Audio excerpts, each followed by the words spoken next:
didn't realize at the time that there was actually an entire congregation that I alienated by playing this. What? Yeah, that's a good question. And I have to tell you, it was the congregation that I had the longest standing relationship with. But what people don't realize is when they say to me, we've got a problem because all you're doing is talking about Israel, that's not a diss, that's a compliment. I say thank you guys very much. Now, I wanted to segue from this video, and I was wondering what was I going to say. But as many of you know, first of all, many of you believe that I live in Israel. I actually live on Facebook. The rents are far more reasonable, and we don't have that, that traffic problem in the mornings, especially us who can't afford a car anyway.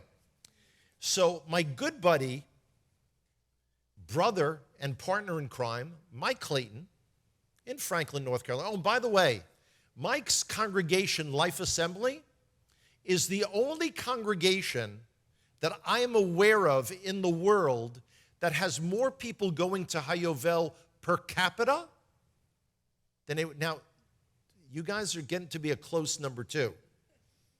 And this is an amazing thing. So Mike posted something on Facebook a few hours ago. Listen to this. One has no right to expect to participate in the blessings of the coming kingdom if they are not active in the trials of its coming. Boom.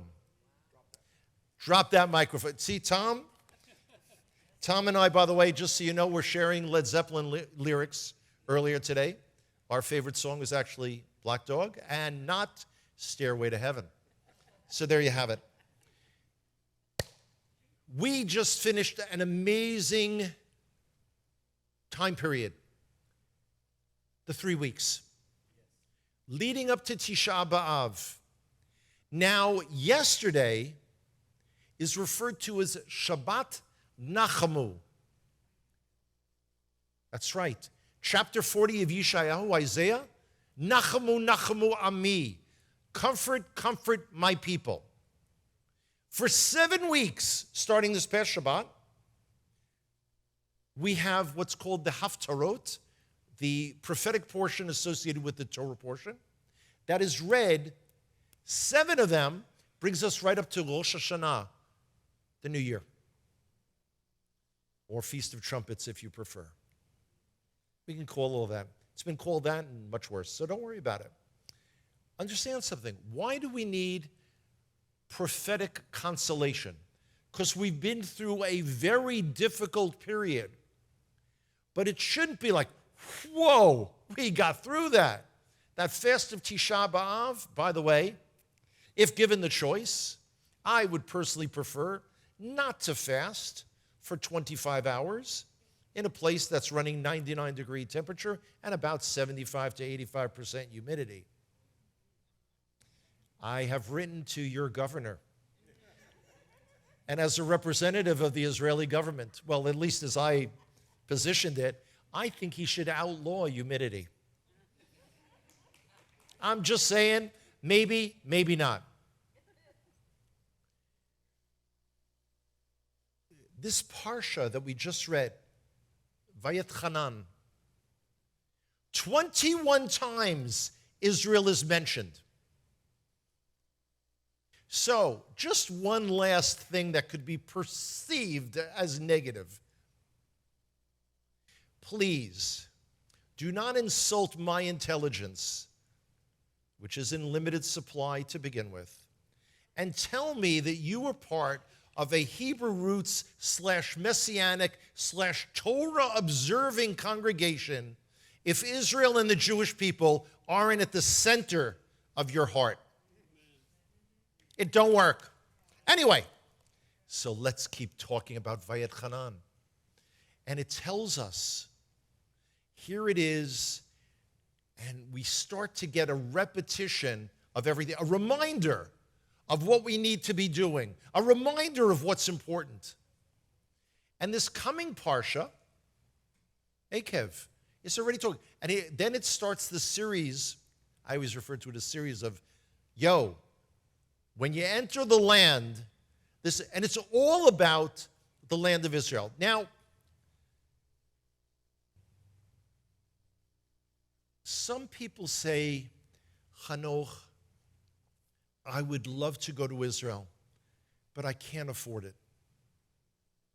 And I have to tell you, in some cases, that's absolutely true. We are not cheap in Israel. We've got New York City prices, and our salaries are similar to what y'all earn in Mississippi. It creates a situation that isn't terribly balanced. But I have to tell you something, some wisdom that Pastor Russell shared with me a few years back. He said to me very gently, Hanoch, you need to understand that people have money for what they want to have money for. Everybody's spending money on something. So please, if Israel is important, it's interesting. There's a congregation that I had been going to, notice the past tense, had been going to for 10 years.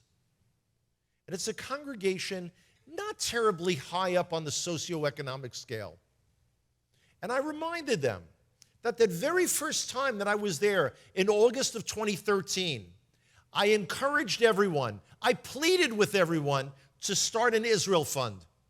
Take a coffee jar, whatever it is, and feed it. And you know what? I said to them last summer when I was there, if you had listened to me and put $1 single a day, you'd be coming to Israel with Mike Clayton and I in the fall. And one person in that congregation took inspiration. But she took inspiration from another friend of mine. There's a family in North Carolina that I'm very close with. I hope they're listening. It's like, hello out there in TV land. I don't know if you're there or not. It's a large family, single-parent family. And they wanted to come to Israel. And they all started saving like crazy. So one of them began baking and selling challah. This is my dear friend, Sarah. By the way, her name is Sarah Connor. You may have heard of her. She's the one in a few years that saves the world from Skynet and the Terminators. But for right now, she's only 18. And if she's listening, she is beet red, and I think that's wonderful. So Sarah starts baking challah. But her congregation decides, well, we don't eat bread anymore. That's like pseudo-keto. It's kind of like whatever. Anyway, so that didn't work for her. But they all saved, and their mom came with 5 of her daughters. The other 10 children stayed back at home. No, they're... When I go to North Carolina, I am in for a serious beating. But let me tell you something. So that was last November. They had an amazing time. Of course, the 2 older children, 2 older girls, I think they paid their own way. If not, they should have. Just saying. Okay. So Sarah Connor says, I don't want to wait anymore. She just turned 18. I don't want to wait X number of years until I can go to Israel again. So she decided to volunteer for Hayovel.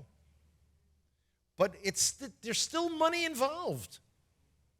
So obsessively, she house-sitted, she pet-sitted, and raised all the money.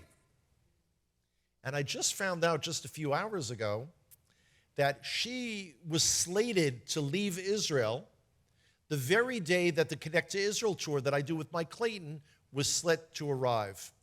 So, through some hocus-pocus magic. She's staying for our tour as well. 18 years old. 18 years old.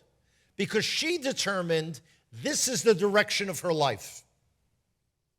That's the thing that's so beautiful about being here at Beit Tehila. Because I'm not the purple cat in the room. Well, maybe I am, but could be. It's a sense that, again, I go back to the movies, very influenced by movies. Oh, brother, where art thou? And Hashem is standing there saying, is you is or is you ain't, my constituency. Are you all in or not?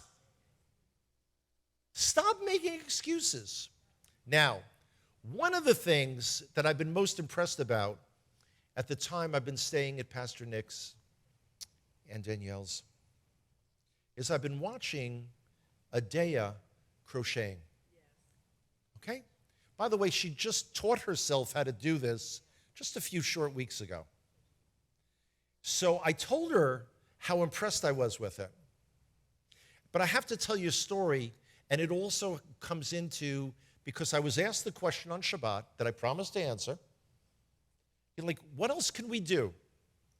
Now, I can tell you that I'll give you a laundry list of organizations in Israel that you should support. But you know what? The pockets that we have are only so deep. So let's figure out what to do. So I have to tell you a story. I was 16 years old when I went to Israel for the very first time. I was able, along with 3 classmates, to get a scholarship. And it cost my parents, the school I went to, Dewood Clinton High School in the Bronx, 7,400 guys on triple session. Those were the days. Anyway, I had 2 teachers, a husband and wife, who always were the youth leaders on a tour to Israel from something called the Board of Jewish Education. They were not going that year because they were going on Aliyah the next year. By the way, American Jews don't go on Aliyah, move to Israel now. They certainly didn't in the 70s. So this was like really shocking. So they arranged for a scholarship for 3 of my classmates and I, and it only cost my parents, may they rest in peace, $295 to send me for 7 weeks to Israel, including the airfare. That was the first time I was ever on an airplane. And by the way, that was the time where like all the 16-year-old girls in our group, that were smoking. I mean, you smoked on the airplanes? And then eventually, if you guys can remember this, in the late 70s, they moved the smoking section to the back of the plane, which was really good because that's where you could open the windows, of course. Not really. Anyway, I come back that summer. I had just turned 17. I was starting college in September. And I remember my father, alav shalom and blessed memory, he asked me, he said, so, do you want to live in Israel? And of course I responded, no. I was 17 years old. I was starting college. I wanted a girlfriend. I wanted a girl that would hold my hand in public. The little things in life. This is so sad but true. Anyway, shortly afterwards, the Yom Kippur War breaks out. Israel is on the ropes. We were really in desperate trouble. That's what launched me, by the way, into Jewish activism subsequently. And many of you know that by the time I was 20, I had already been arrested on 3 different continents. Don't try this at home, boys and girls. That was in an era where we could stage a sit-in, a peaceful demonstration, joke with the police, except for that time in Moscow.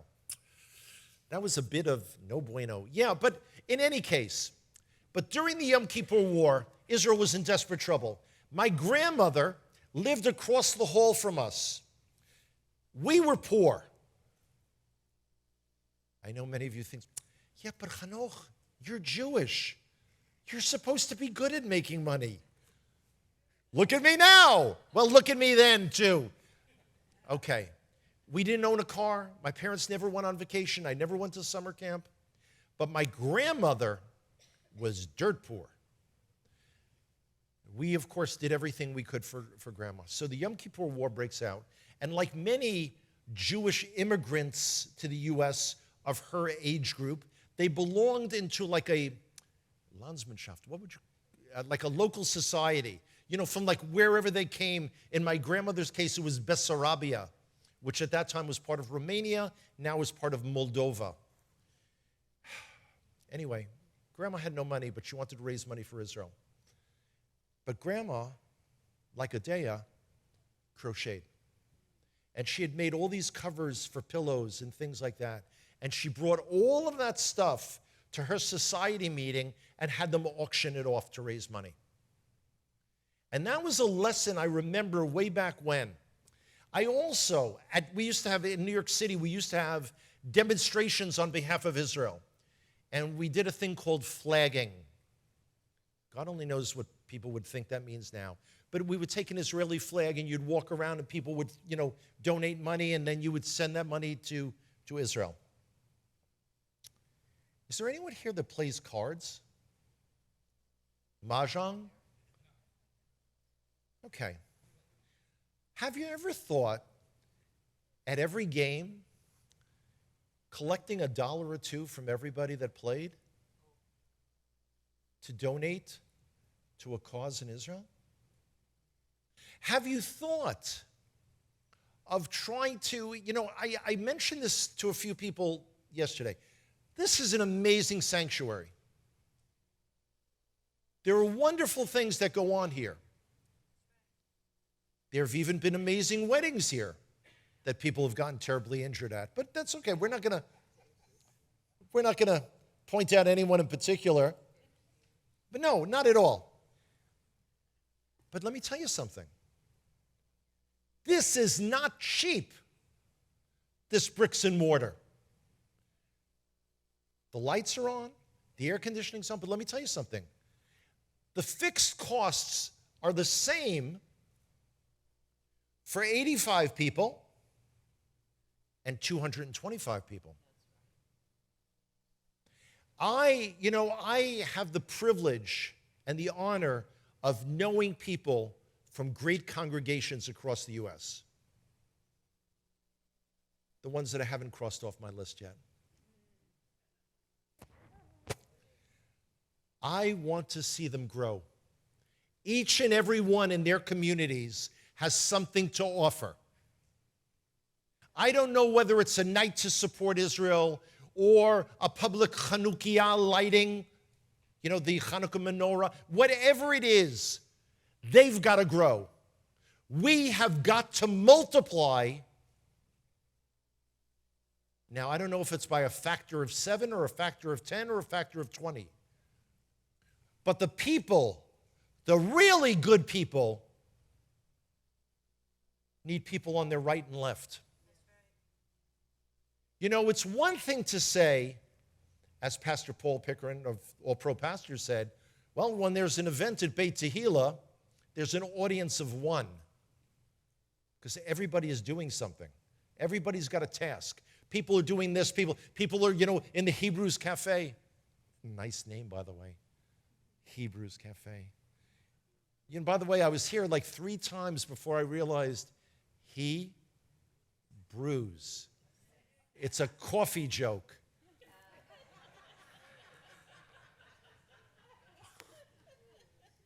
Who knew? If I were a coffee drinker, I would be more balanced. I'm not. I don't want to, years ago I used to say we need to grow this movement. But I don't believe there's a movement per se. I believe there are selected individuals, congregations, and groups of people who are ready to fight the good fight, and they've been doing it.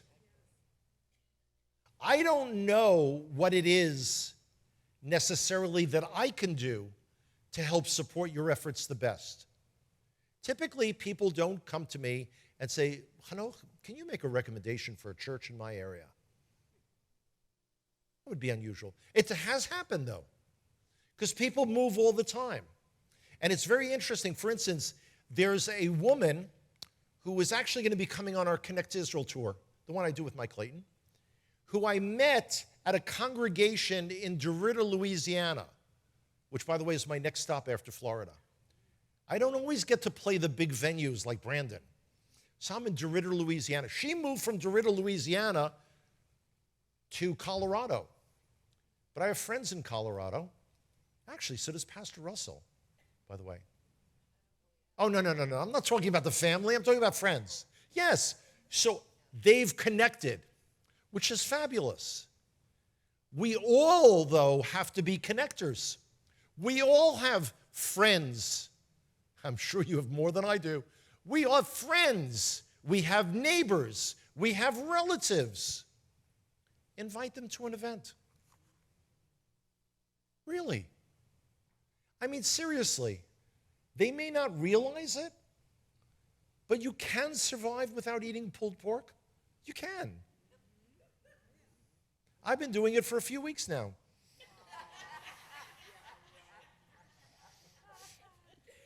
It's really great. We have the custom in the Jewish community during the days before Tisha B'Av. There's a different custom. There are those who do not eat meat during the first 9 days of Av as a sign of mourning, and those in the Sephardic community only during the week of Tisha B'Av. But make a long story short, don't eat meat. Somebody asked me, can't make this stuff up. Does that include, the white meats? So I said, you mean poultry? He said, yeah, chicken, duck, turkey, pork. No, on Tisha B'Av, we break the fast with the pork. That's what we do. You can't. Anyway. Multiply is the term. Two terms I'd like to leave you with tonight. One is sifting. There is a sifting going on. Many of us know people that were right out there, big supporters of Israel. They were involved, leaders of congregations, and all of a sudden it's like, is anybody out there? Really, hello? It's not a bad thing. The prophet Amos promises us that we're being sifted, and not the least grain will fall to the ground. That doesn't mean we're in like Flynn. That means that Hashem, that God, will not forget us. He's the one that's not loose. But we are the ones that are given free will. One of the expressions that I really resent, let me count the ways, is I don't like the expression the chosen people. I prefer choosing. And we're all forced to make choices whether we realize it or not. And there are things in our life that occur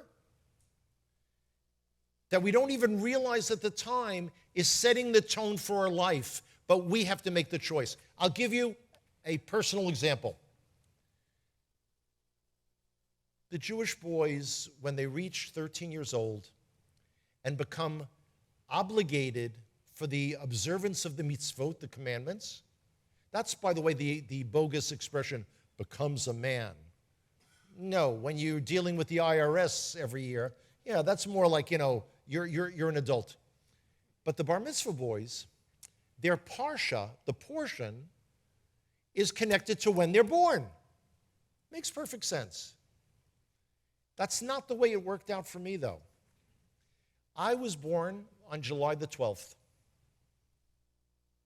many, many years ago. And when it came time for, by the way, my mother's due date, I've looked it up on the Hebrew calendar, actually would have been Tisha B'Av, the 9th day of the month of Av. She gave birth a few days earlier, and I was born on the 4th of Av. But my parents didn't want me to have a bar mitzvah. By the way, that would have been Parshat Dvarim, which we just had. Didn't want me to have a bar mitzvah during the summer because none of my friends would be around. No one would come. Because again, you have to understand something. I did not grow up in a religiously observant family. So the bar mitzvah was, more bar than mitzvah. Very frankly. So my parents moved it to September. What did I care? What did I know? What did it matter? My bar mitzvah parsha, so it was actually Parshat Nitzavim. What's the haftarah for Nitzavim? Yeshayahu, Isaiah. The end of chapter 61, all of chapter 62, and the beginning of chapter 63. Okay, for all y'all, or yous, who have studied scripture chapter and verse, that's probably resonating. When I first realized that, it meant absolutely zip to me until I opened up the Tanakh. This is where Yeshayahu, Isaiah, cries out, Al chomotayich Yerushalayim ifkadati shomrim. On your walls, O Jerusalem, I will place watchmen. He's not talking to the locals. And all this, for Zion's sake, I will not be silent. And I didn't realize this was predicting my life. I had no idea. I was a goofy 13-year-old boy. By the way, in case you're wondering, most boys are goofy at 13. Another 21 years or so, they begin the maturing process. Doesn't always work out well. Some of you have some examples in your own families, but we're not going to be talking about that. I said the other day, we are the generation that we have been waiting for. Don't be looking over the horizon. Don't look for the cavalry to come charging down Lithia Pinecrest. By the way, they'll never make it through the traffic. What is going on here, by the way? And by the way, Pastor Paul from Hope for All Pastors told me that's because all of the foreigners have moved to Florida. And I said, well, how do you know they're foreigners? He said, well, it's all the plates from up north. So today I was looking, and all I saw were Florida plates. There was just an awful lot of them. We are the buck stops here generation. We are. We have to make the difference. I'm telling you, there is no longer any time to sit back and wait for someone else to come. More than 10 years ago, people began urging me to come back from Israel to come and start speaking. They thought I had a message that would be important to share. And I came up with every excuse in the world at the time. First of all, I had finally gotten to Israel. I was still unemployed. I've done that very well for a very long time. Didn't require as much practice as I had thought. I hate to travel. I really do. I dread needing to get on an airplane. First of all, here y'all are blessed with the TSA. In Israel, I have to tell you, at Ben Gurion Airport, we know a little bit about security. So our guys are looking directly at you. They're looking for reactions. Like that time I was changing planes in September 2013, that very first trip. I flew the cheapest way that I possibly could. I try not to do that anymore. But I changed planes in Paris at de Gaulle Airport for the El Al flight. So I flew American Airlines from JFK, from New York City, to Paris. And by the way, first of all, that was pretty amazing in 2013. Every 100 yards, there were 3 French soldiers, locked and loaded, wearing camouflage uniforms. And by the way, there was absolutely nothing more ridiculous than camouflage uniforms indoors. I have no idea what they were trying to blend in. El Al was all the way at the other end. De Gaulle's a pretty big airport. Finally get down there, and I get online, and I find, strangely enough, I am the only non-French citizen or non-French Israeli. I'm sticking out like a sore thumb. So when it comes time for my security interview, many of you have been to Israel, you've experienced this. So Inspector Clouseau begins speaking to me in French.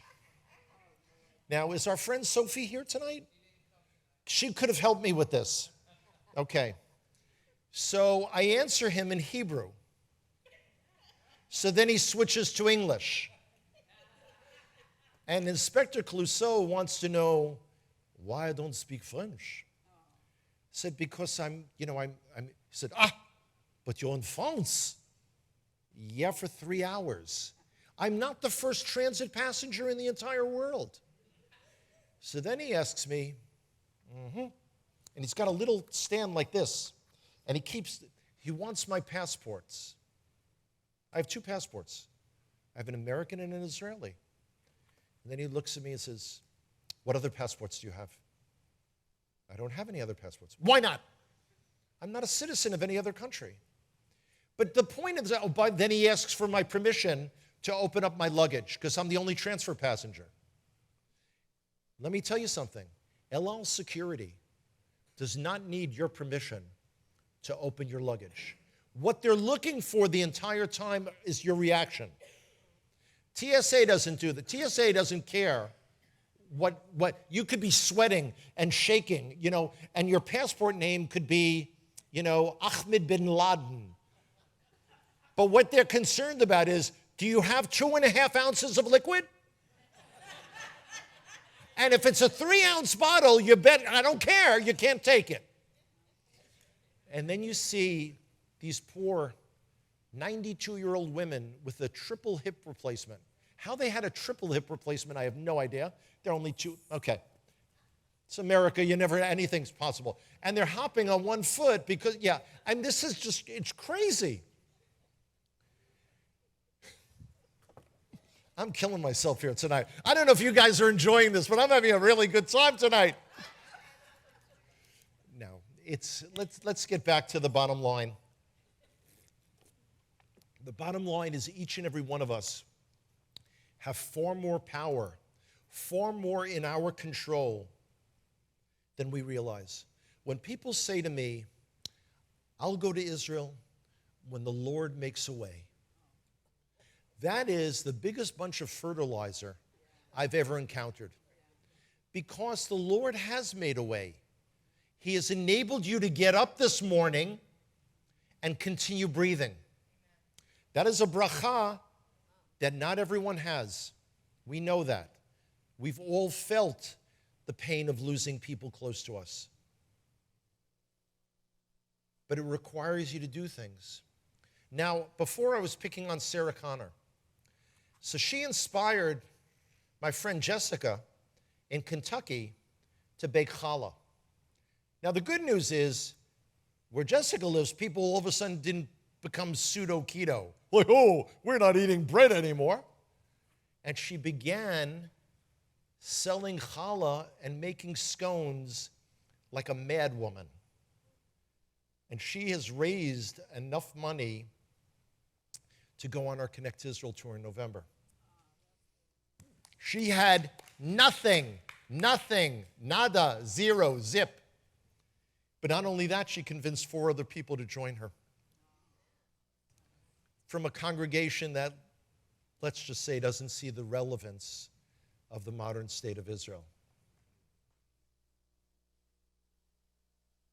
We need to increase the numbers of people who care. We need to increase the numbers of people who want to make a difference. We need to increase the number of people who are actually studying this and not letting it get dust. To be able to be inspired from day to day with all the challenges that we always encounter in life. I mean, seriously. I'm in America for 6 weeks speaking. And the beginning of week number 2, I really have to wrench my knee and my ankle in different directions. I mean, as it is, I can't manage with those 2 50-pound bags anymore. Stuff happens. But you have to ask yourself, what is the most important thing in the world? What do I need to be doing? You know, this is a very unusual congregation for me to speak at. Not only do I have to compete in terms of a sense of humor with Pastor Nick, I mean, I feel like I'm watching, Aykroyd and Belushi again. This is just, the two of us is just, okay. People say to me, oh my God, everyone at Beit Tehila is so pro-Israel. They always go to Israel. This must be the easiest congregation in the world to speak to. It's actually the opposite. How do you turn on people who are already turned on? How do you explain the importance of buying Israeli products when people have to go all the way out of their way to the lobby to buy Israeli products?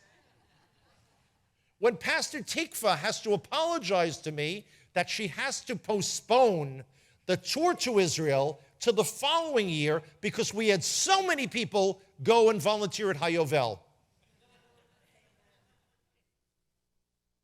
Seriously, I have the classic Butch Cassidy and the Sundance Kid moment. Who are these guys?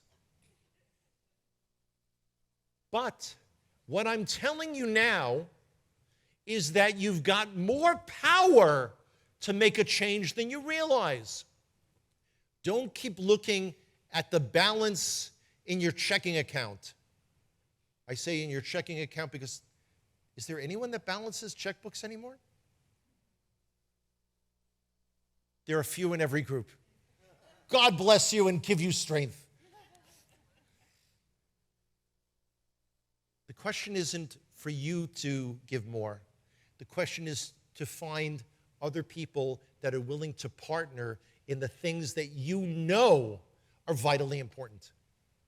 Seriously. Every time you have a family gathering, collect a few bucks. Every time, here's a Jewish custom for you to adopt. And it links in with Hayovel. Hayovel has a greening project. You know that? By the way, Israel, which was horrifically deforested by every single group that occupied our country, from the Romans to the Umayyads, the Ayyubids, the Abbasids, the Fatimids, the Mamluks, the Ottomans. By the way, I was going to one day put these all together in like kind of a rap song. But that's going to be, Jeremy, I may need some help with that. We'll work on that, you and I. Israel now. Okay.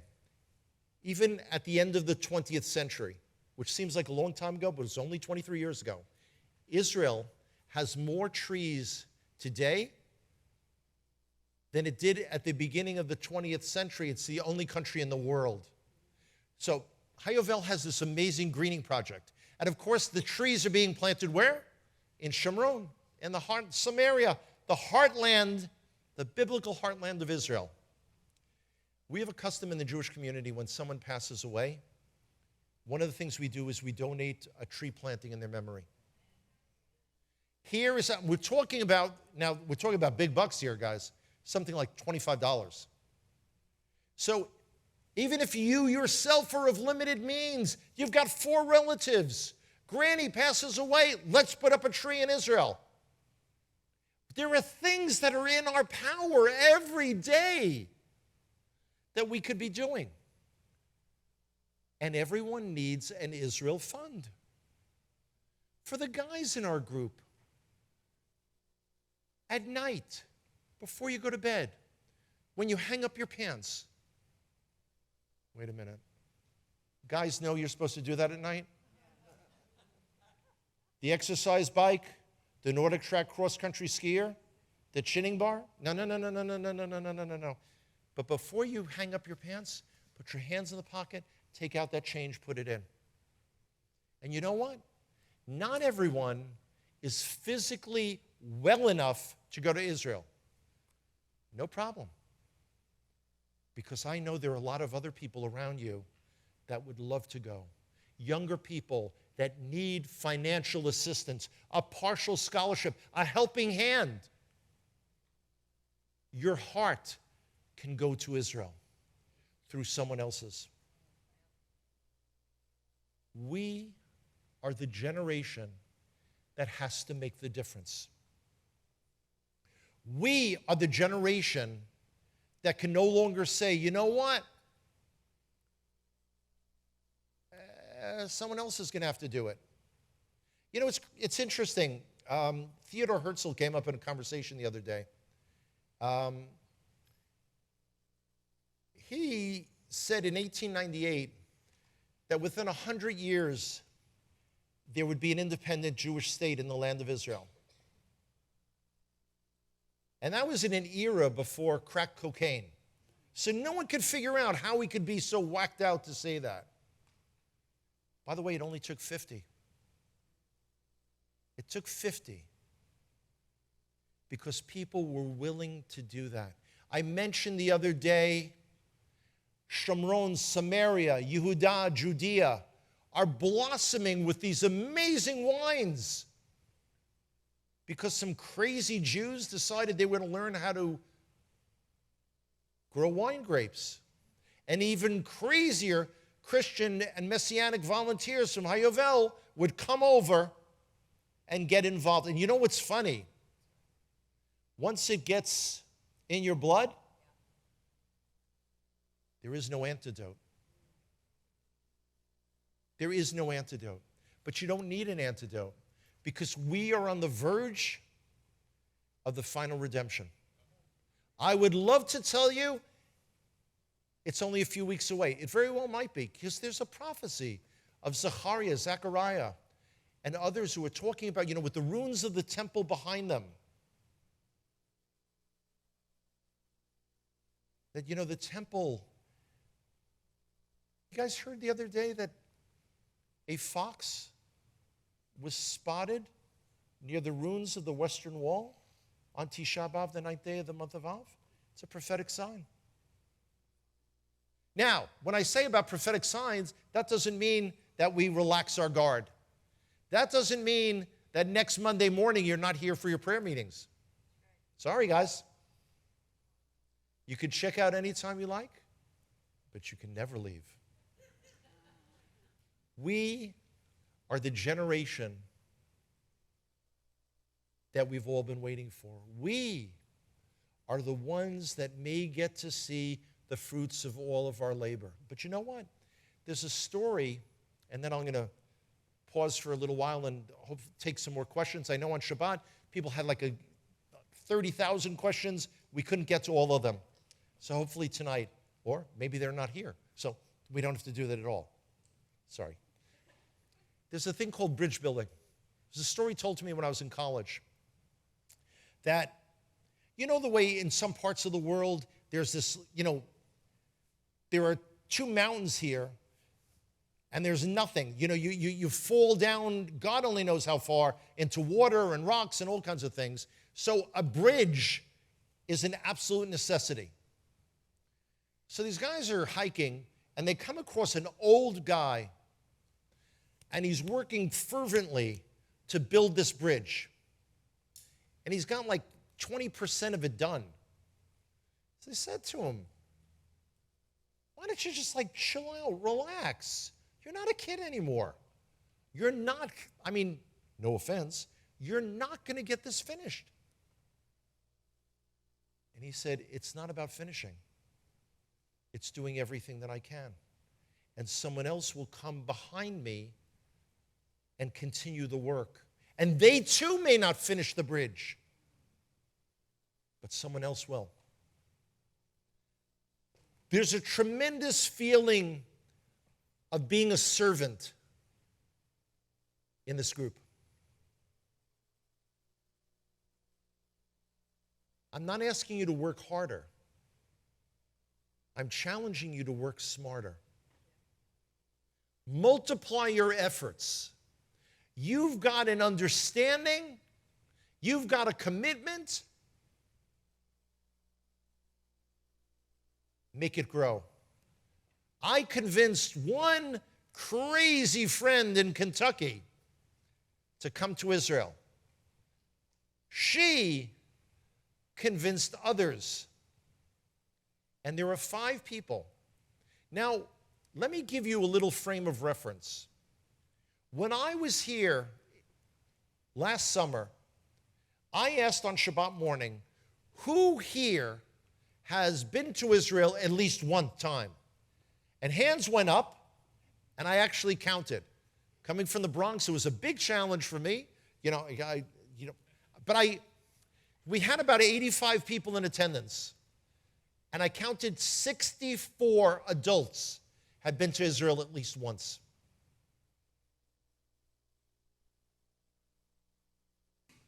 Show me some mercy on my math, but that's about 80%. The very next week, I'm at this congregation that I've been referring to. I asked that, they also had about 85 people. Less since I was showing that video, by the way.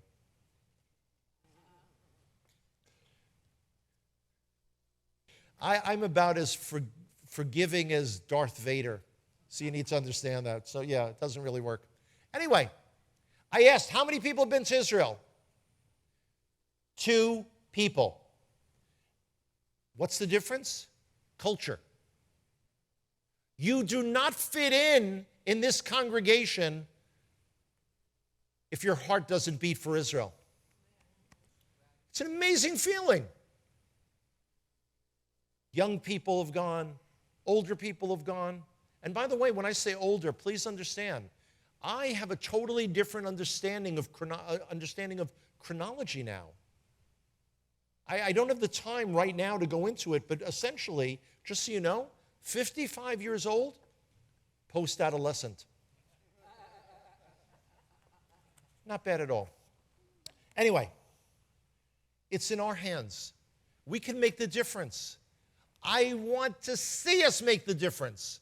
I am not a great spectator, but I love to participate. Now's the time to say goodbye to all. No, I will be here for another day. I have a date tomorrow for a podcast, rumor has it. Right? Ryan's nodding, so it must be true. And then I potentially have a meeting with Team Desiree. I don't know if you guys know this, but there's a group of people here that are going to Israel anyway. Pastor Tikva had to postpone the tour. They're like, yeah, so what? We're going anyway. Of course, they want an entire party tour in one day. I've rolled up my sleeves. But anyway, make a long story short, I want to take this opportunity, because I may not see all of you tomorrow, to thank you so much for making me feel so welcome here, always. You know, it's again, I will quote Pastor Nick, who always encouraged me over all these years, go where you're celebrated, not where you're tolerated. And again, I will say, there are a number of congregations that go out of their way to make me feel fabulous. All right, a small number. But yeah, there are a number. But no one makes me feel more celebrated than I am here. Many of you have gone out of your way, dug deep in your pockets, have done your very best to try to support me, to offset my costs. And I wanted to tell you now publicly from right up here, my heart swells with pride and admiration for all that you do for me. So thank you. May Hashem bless you. May you go from strength to strength. And Be'ezrat Hashem, with Hashem's help, I hope to be back in January. Hopefully, I hope I don't need any replacement parts between now and then. Pastor Nick has been making the RoboCop jokes. Made me feel a little uncomfortable. Anyway, let's take this time and go to questions and answers. We may not have answers, but we'll have some questions. Boom! What? I'm sorry. Time out. We have to get a microphone. Well, this promotes full employment.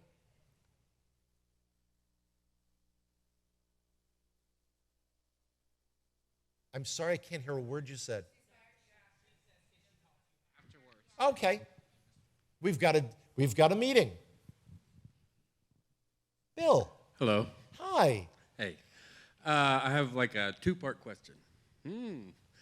The first part is about the red heifers we've been hearing about, and I've heard that possibly they're going to move them to Shiloh and might be able to visit them. Have you heard anything like that? And there are several. It's in Hebrew. It's the para aduma, the red heifer. There are several candidates now in Israel. I would be shocked if they were moved to a public place where they could be visited. And again, this came up on Shabbat. Nobody is going to be slaughtering them before Pesach. Ain't going to happen. Part 2, please. Okay. On with that. The next question is about the Temple Mount and the temple. What do you personally perceive on how the temple might come about to be operating on the Temple Mount? You hear about dividing the Temple Mount possibly, or you're hearing all kind of different rumors that you hear about. What's your opinion about politically or supernaturally or both, or how you think it might come about? There are possibilities with the red heifers, and timeline and all this kind of stuff going on. It's going to happen supernaturally. Okay, next question. No, I'm just kidding. That's a cop-out. Okay, the big efforts now are to have religious Jewish people going up regularly up to Har HaBayit, up to the Temple Mount, to create a realm of pressure for eventual Jewish prayer rites on the Temple Mount. There is no way on earth that the Muslims would allow a separation up on the Har HaBayit, the Temple Mount. We also don't have a government willing to fight for Jewish rights on the Temple Mount. And let me give a quick aside of something going on. You guys may not have picked it up on our news yet. Biden, y'all know him. Okay. Biden, that would be Joe, not Hunter, or maybe not, is working behind the scenes to try to arrange a deal where Israel and Saudi Arabia get into bed together. Now, that would require massive concessions on our part, including the proposed creation of something called a Palestinian state, the end of expansion or growth of Jewish communities throughout Judea and Samaria. There's a lot of nervous-making kind of stuff going on. Now, the temple can only stand where the Dome of the Rock is currently. That was the location of the first and second temples and will be for the third. Now, what's going to happen with that? I don't know. We do sit on the Syrian-African rift, where there is a major earthquake in Israel every 100 years or so. We're a little behind schedule. By the way, those planning to go to Israel in the next couple of months, I've been assured by our Ministry of Tourism it will not happen while you're there. Desiree, stand down. Nathaniel, don't be nervous. It's okay. It's all going to work out fine. I don't know. We're living in challenging times, but there's something Pastor Nick and I were talking about earlier. Don't be distracted by what you're reading. Don't say, wait a second, but someone posted, I saw on Facebook, there are 2 blood red moons in August. Whoa. It don't mean a thing if it ain't. Doesn't matter. Do you understand? You still have to come to your congregation. You still have to raise your family. You still have to. We've got our tasks ahead of us. I bring up as many people as I can up to the Temple Mount. I guide there as often as I can, and I try to get the word around. We've got to struggle. We've got to struggle. Next question. Okay, run.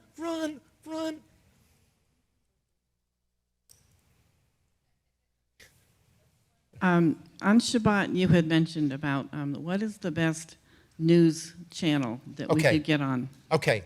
The two prime ones that I read every day, at least 2-3 times a day, are jpost.com, which is the Jerusalem Post, or ynetnews.com. Yes.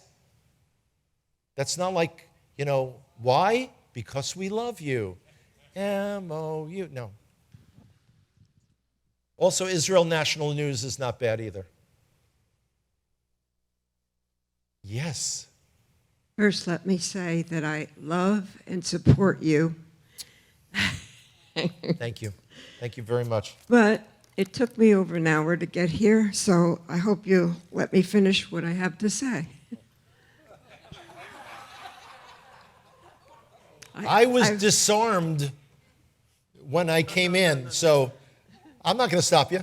Okay. Well, One of the guys in the back might, but then I'm not me. I actually had to write it down because I'm not good with speaking. I go off on bunny trails. Well, anyway, it's 3 points. First, God is in control. He puts down and lifts up every leader. That's why we got Biden, because all the good that Trump did, you don't give away God's land to his enemies.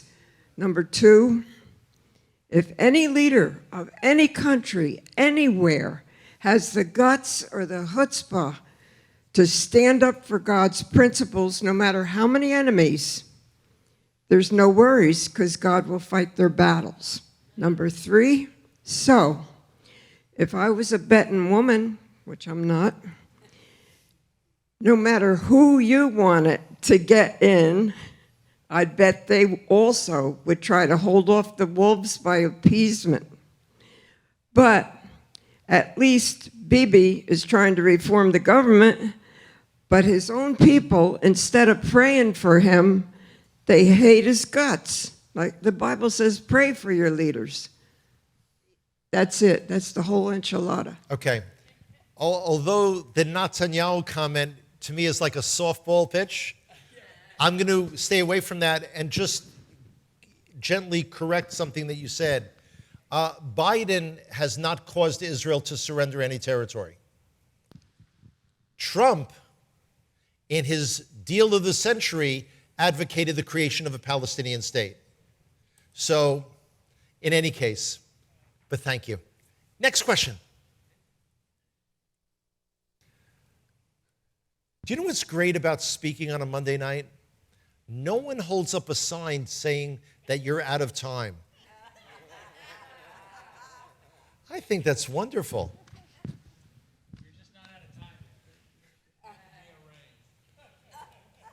I have a question. Sure.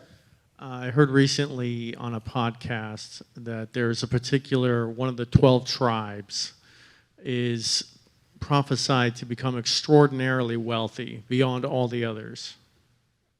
Do you know the name of that tribe? My guess would be the Cherokee.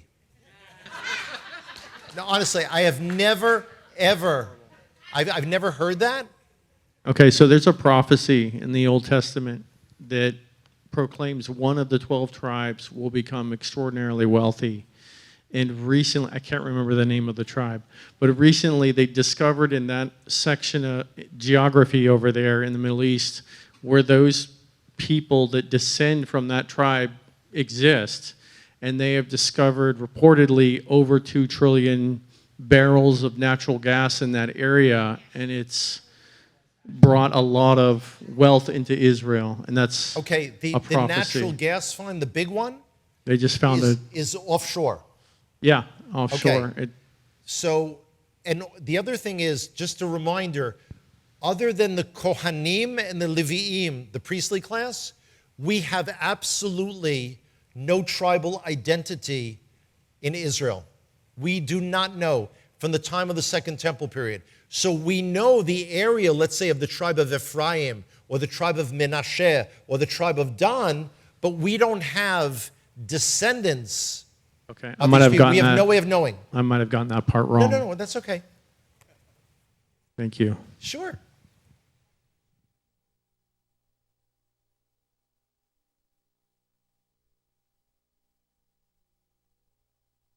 Oh, we have a question over here. Come, run, run, run, Forrest, run. What nations today are in what you said was Palestine, just like Appalachia here in America? Yeah. So The what nations region? today? Okay. Well, if we're talking about what was called the region of Palestine under the British Mandate, you have the country currently called Jordan. Yeah.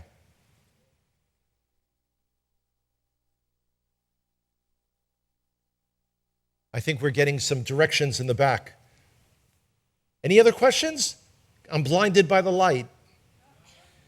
Is that also lyrics? David, help me out here. Yeah? All right. If you're reticent, Josh is with me. Are you holding up a sign, Briella? You're out of time. I honestly, can I tell you something? I expected it from someone from the Messer family, not from the Plummer family. Et tu, Briella, or as she's affectionately known at home, as Bree Bree. Yes, that's not BB. No. No bueno. Understand something.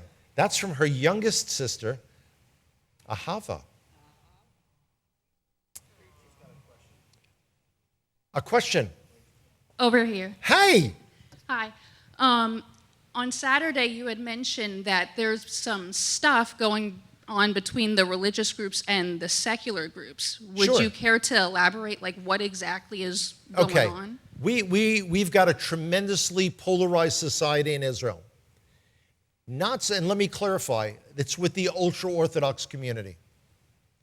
It's interesting, when people come to Israel, Americans, the first thing they notice, seemingly, is that it appears that every 18, 19, and 20-year-old young man or woman is walking around locked and loaded with an automatic weapon, which appeals greatly to Americans. So they say, how easy is it to get a gun in Israel? Of which I explain, it's incredibly difficult. Firstly, in America, you have a constitutional right to bear arms. We don't even have a constitution. So not only do we not have a right to bear arms, everything is highly regulated by our government.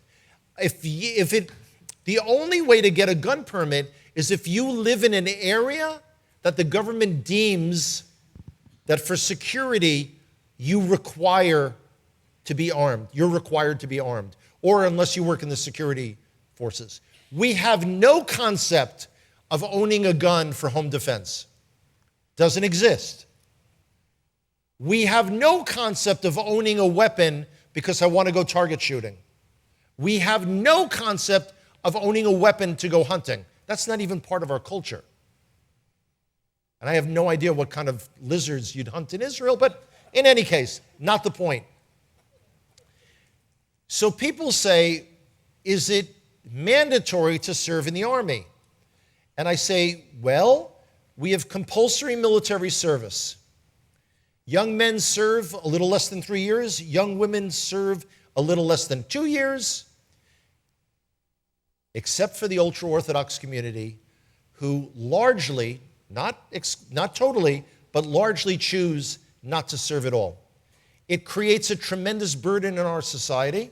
They have the ultra-Orthodox community has an extremely high birth rate, and the projection for the future is, you can only have so much of your society not sharing the burden of society. It's a big issue for us. Bill, how many questions tonight? This is 3. This Okay. will be the third one. Third and last, final Okay. question. Only This because is I your love you, final? man. Recently, the last week, they've had those big protests in Israel. It's showing like 10,000 people on the streets protesting the government. I think it's more like over 100,000, but yeah. Okay, 100,000 people. Then there's reports, that prior to that, there were that many people protesting for the Exactly. government. Is that true? Sure. There was. Yeah, You- we are totally split apart. But as I mentioned on Shabbat, the thing that's fascinating is these are not like the protests that y'all had in America, like when George Floyd was killed. Buildings aren't burned down, businesses aren't being destroyed, people aren't being shot and beaten up in the streets, and everyone, this is bizarre, everyone is carrying an Israeli flag, for or against it. And there's a, Hello. okay, I have a what? You have a question. Oh, okay. Anyway, so this whole thing remains to be seen.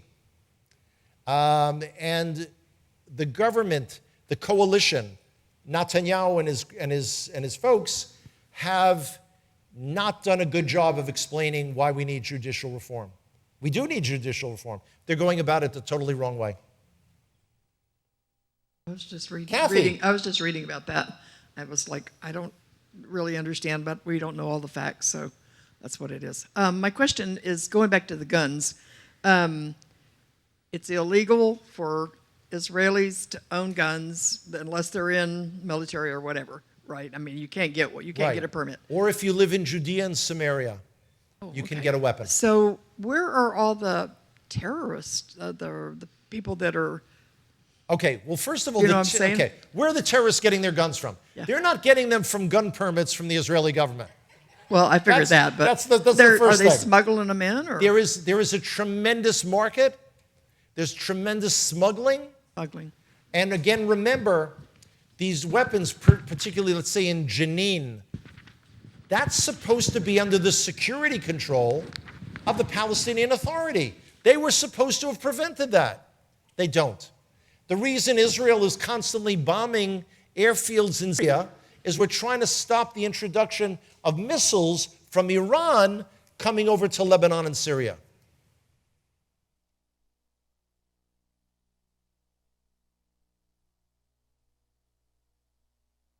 Is that it, boys and girls?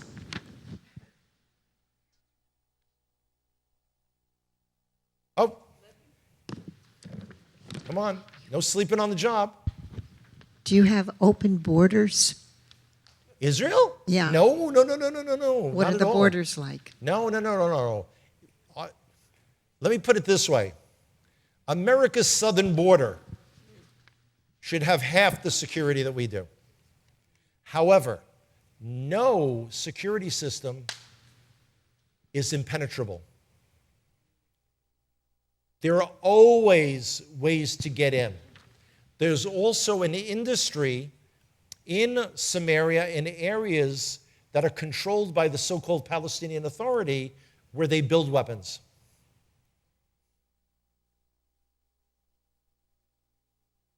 I'm sorry? Yes, I just heard another reference to President Harris.